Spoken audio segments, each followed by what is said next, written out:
does this bill mean to you?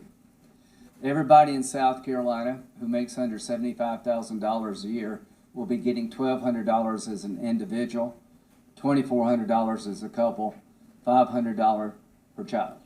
That is a lot of money, but it will help keep the lights on and the refrigerator stocked. If you're on Social Security and you haven't paid income taxes, you get a check. If you're on disability and you don't pay income taxes, you get a check. This money is coming. It's going to take a couple of weeks, but it will be coming. There's $150 billion in this bill to help states and municipalities and counties that have had to spend money they never allocated to deal with this virus.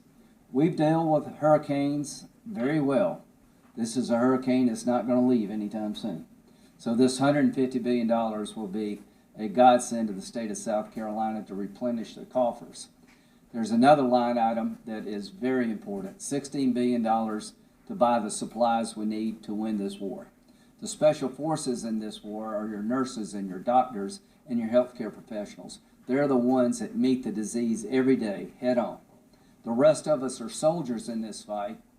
The war on terror, 1% of us have been fighting that war. The war against the virus, we're 100%, we're all in. What can you do? Follow the guidelines. This disease will be starved if we follow the governor's guidelines. It needs humans to transmit itself. The more we follow the guidelines, the more we starve the disease. Finally, there's sort of a war going on here between the virus and trying to stabilize the economy.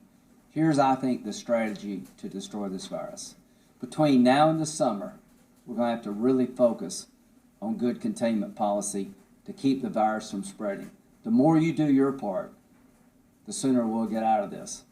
Eventually, sooner rather than later, we're going to have therapies, Dr. Bell, drug therapies that will whack the heck out of this virus, that will make it less lethal, that will take it from a 10 to 1 or 2.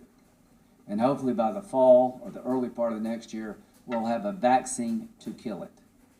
Between now and then, it's going to get worse before it gets better. We're going to have an economy locked down for a while to come, and we'll reopen it based on sound science. The worst thing possible is to try to create a bump in the economy that leads to a spike in the virus. Heat is an enemy of this virus. I'm hoping we'll get some relief in the summer, but I know it's coming back in the fall. And the more we do now to get ready for the fall, the better off we'll be.